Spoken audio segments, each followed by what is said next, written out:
Life gets busy, and balancing work and family life can be a challenge, especially if you're an entrepreneur. I can tell you a few things about that. I'm Kalila Reynolds, and it's time for another episode of Money Moves JA, brought to you in partnership with EXIM Bank's Business Advisory Service, giving you the tools to grow your business. My guest today is a lady who does know a few things about that as well. She's CEO of Honey Bun and founder of the Honey Bun Foundation, Michelle Chong.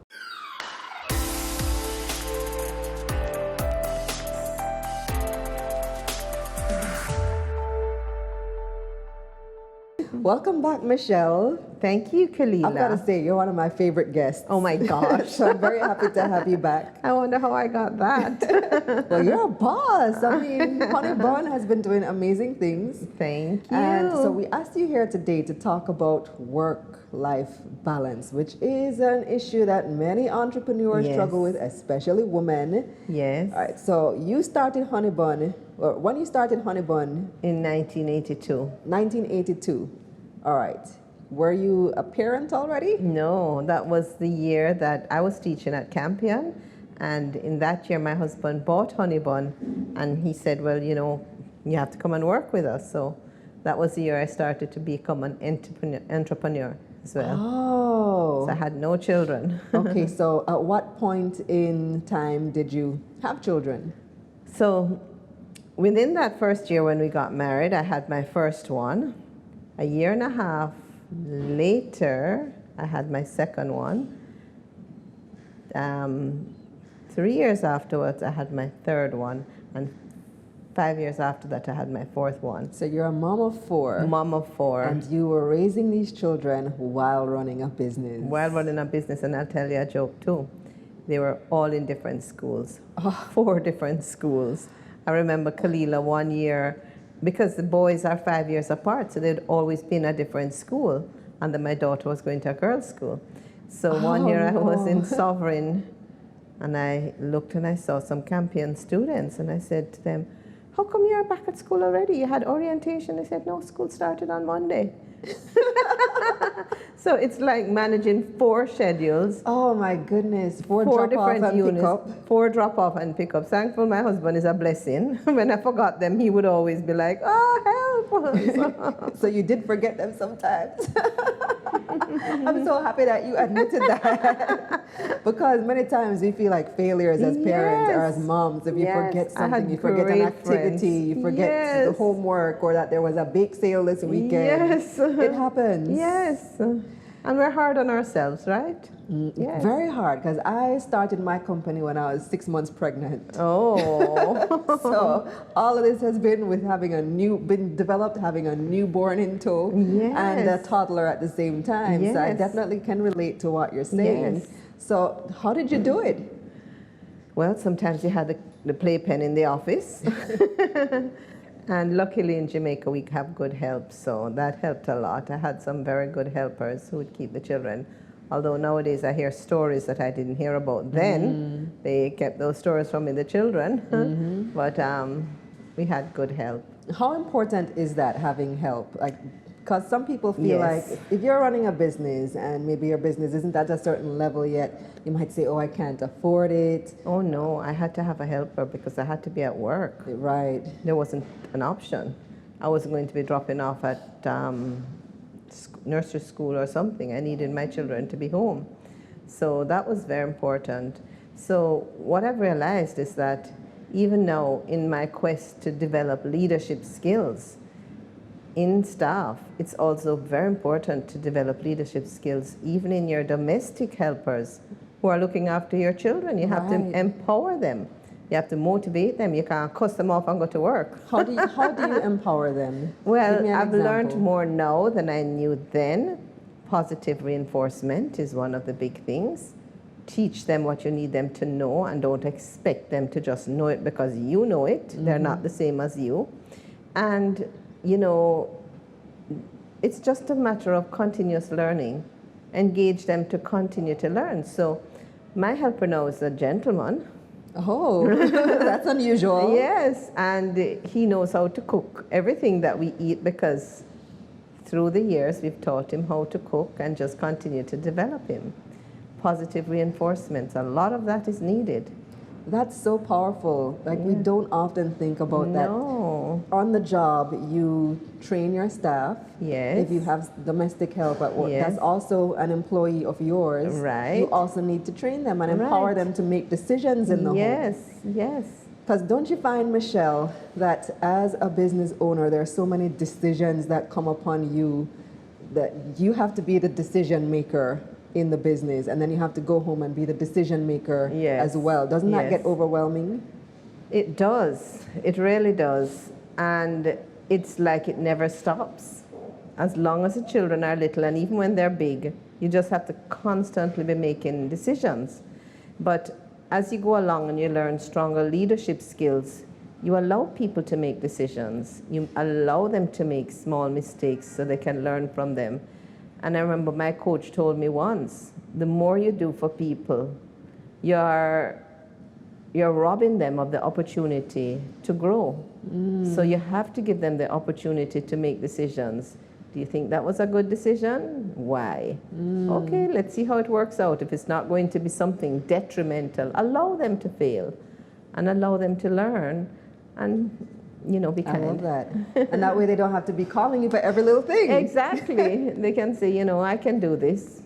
Mrs. Chan is busy at work, I can do this. Right. But don't just leave them to make it. Ask them to be close to you at the beginning so that you can guide them. Right. How do you set boundaries at home with your children? With the children, boundaries in terms of what? Well, all right.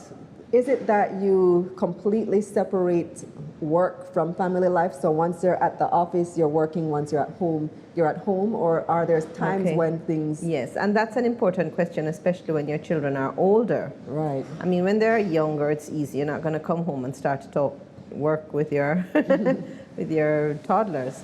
But while they get bigger, we had a few rules in the family, and they were to separate the discussions at home so that you don't have business discussions at home. So that was one of the first Because your children things. work in the business. Yes, especially because they work in the business. They don't live with me now, but they work in the business and they come over often enough. So, just being able to set those boundaries.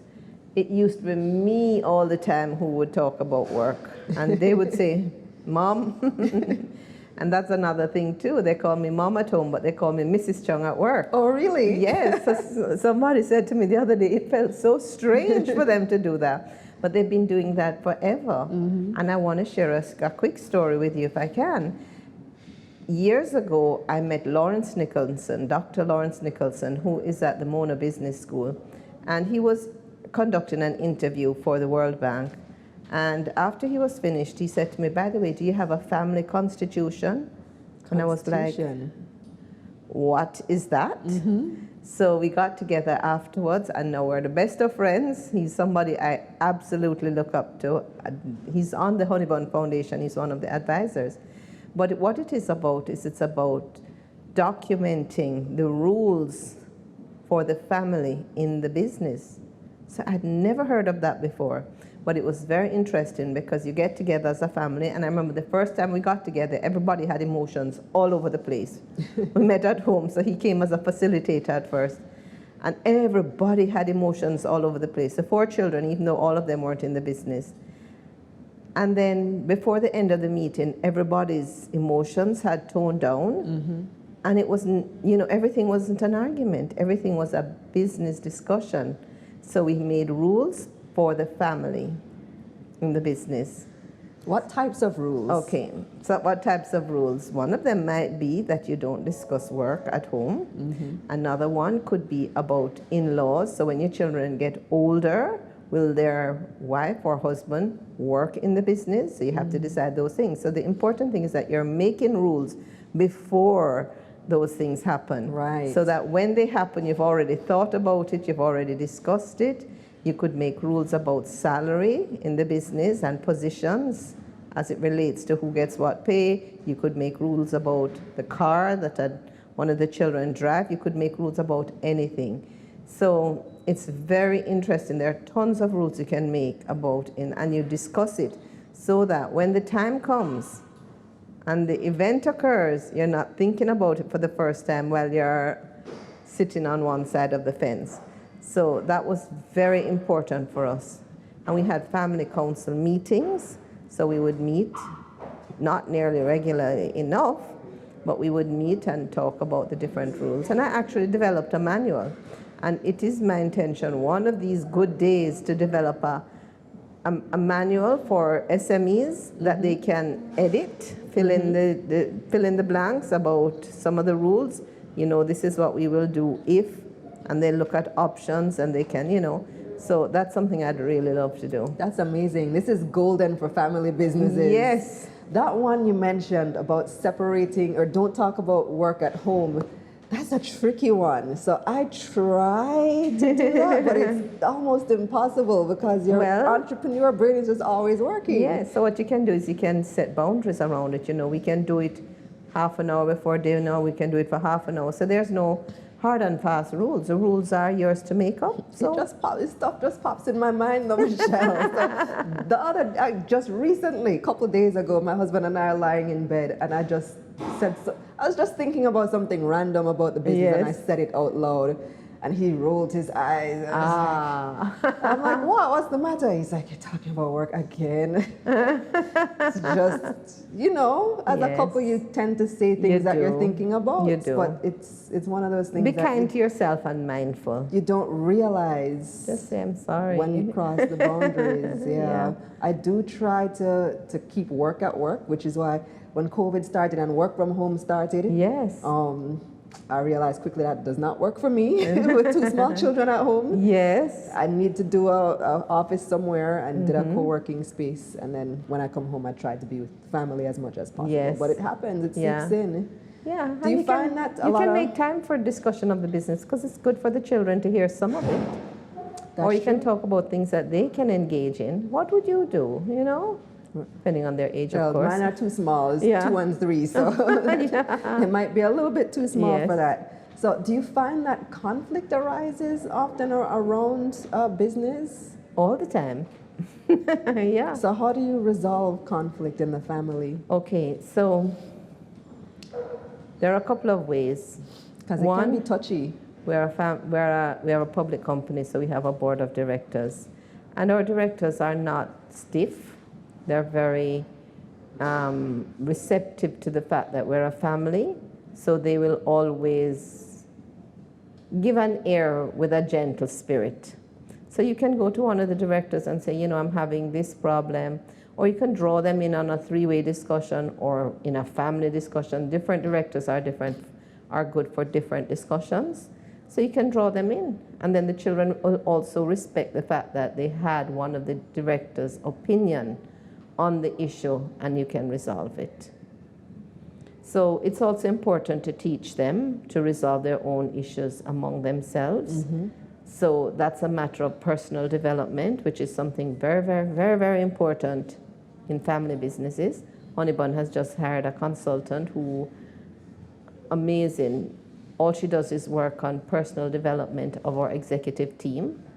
So that, you know, if the children are having a conflict or any of the executives are having a conflict, she's there to resolve it. She's for talent development, so developing the children in the business as well as developing the other executives in the business, succession planning, leadership skills. As the company grows, people need to be growing as well.